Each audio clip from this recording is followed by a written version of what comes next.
नमस्कार, न्यूज़ 18 में स्वागत है आपका। मैं हूं आपके साथ सुहानी मलिक। 24 के चुनाव के लिहाज से पश्चिमी उत्तर प्रदेश कितना अहम हो जाता है, इसका अंदाजा आप इस बात से लगा सकते हैं कि आज यानी कि गुरुवार को पश्चिमी उत्तर प्रदेश में दिग्गज नेताओं का जमावड़ा लगा रहा और पश्चिमी यूपी के किसान और युवाओं के लिए तोहफों की बारिश हो गई। जी हाँ, जहां बागपत में गुरुवार को सूबे के मुख्यमंत्री योगी आदित्यनाथ ने बड़ौद में यूनिवर्सिटी बनाने का ऐलान किया। साथ ही साथ किसानों का गन्ना बकाया भुगतान जल्द से जल्द कराने के निर्देश देते हुए मंच से चीनी मिल मालिकों के पैच भी टाइट कर दिए और उन्हें खुली चुनौती दे दी कि अगर भुगतान नहीं करते तो मिलों की आरसी जारी कर चीनी जब्त कर ली जाएगी, चीनी मिल बेचकर किसानों का भुगतान कराया जाएगा।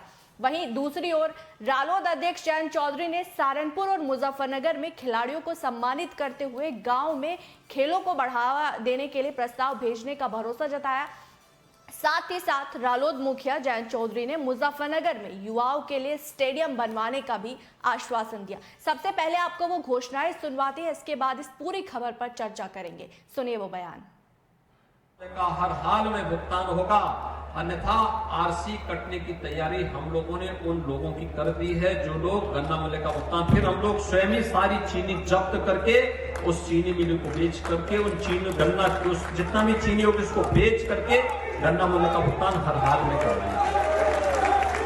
हर हाल में कराने की व्यवस्था कर रखी है, पूरी व्यवस्था, चिंतित होने की आवश्यकता नहीं है। डबल इंजन की सरकार अन्नदाता किसानों के साथ में है और बागपत चीनी मिल के लिए भी हम लोगों ने अपने कार्य योगेश दामा ने भी मुझे प्रस्ताव दिया और भाइयों बहनों, आज यही कहने के लिए मैं आज आपके पास आया हूं।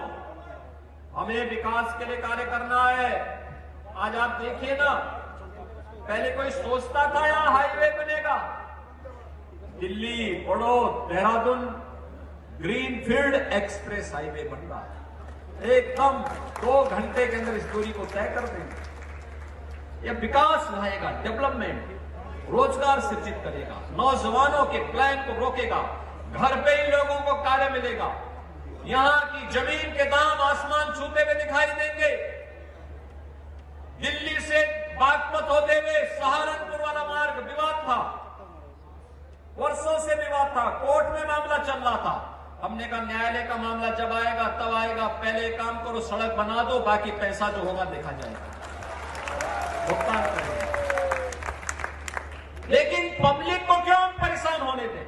ये सरकार और कॉन्ट्रैक्टर जूझेगा, न्यायालय जिसके पक्ष में फैसला देगा, हमारे पक्ष में देगा तो हम पैसा ले लेंगे और अगर कॉन्ट्रैक्टर के पक्ष में देगा भुगतान करेंगे, देखेंगे। लेकिन पब्लिक को परेशान नहीं होना चाहिए। और भाइयों बहनों, इसीलिए मैं आज आया हूं यहां पे। बागपत का नौजवान जब ऊर्जावान है, आप सोचिए सतपाल सिंह अगर पढ़े लिखे नहीं होते तो क्या ये पुलिस कमिश्नर हो पाए होते क्या? लेकिन आज उन्होंने पुलिस की भाषा बोलनी बंद नहीं की। आज सांसद हैं, सांसद के रूप में अच्छा काम कर रहे हैं, विकास के लिए जूझते हैं। लेकिन यहां पे आपके पूर्वजों ने कॉलेज बनाया तो कॉलेज के माध्यम से यहां के नौजवान पढ़ लिख गए, विकास कर रहे हैं, अच्छी सोच के साथ दुनिया को देखा है, तो वो विकास यहां भी आना चाहिए। और विकास की इस योजना को आगे बढ़ाने के लिए मैंने इसीलिए कहा है कि जनता वैदिक कॉलेज अगर जमीन के मानक पूरे हैं और प्रबंधन तैयार है, वे प्रस्ताव दे दें, सरकार को सौंप देंगे तो सरकार इसी को एक विश्वविद्यालय बना देगी।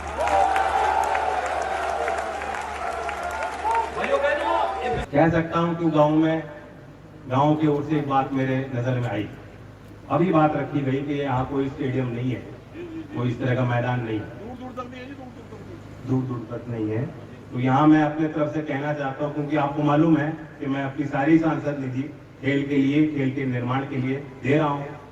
बहुत डिमांड होते हैं सड़क के लिए, लाइट के लिए और चीजों के लिए, लेकिन 100% खेल के लिए, निर्माण के लिए, कबड्डी के लिए खास तौर से।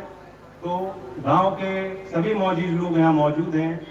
आप अगर कल तक करें तैयारी तो कल भी आ जाएं दिल्ली कार्यालय पे मुझसे मिल लें और हाथ के हाथ जो आप जमीन का प्रस्ताव, अगर आपको करना पड़ेगा, जमीन देनी पड़ेगी, देखनी पड़ेगी कहाँ वो जमीन उपलब्ध है। अगर आप चाहें हॉल का निर्माण करके उस पर कबड्डी मैट हो, लाइट हो, श्रोताओं के लिए व्यवस्था हो, जो व्यवस्था गांव के लोग तय करेंगे 20, 25, 30 लाख भी मुझे देना पड़े मैं उसमें और आपके आशीर्वाद से आपने यहाँ विधायक बनाया गढ़ तो जितना मैं दूंगा डबल जो है हो जाएगा काम।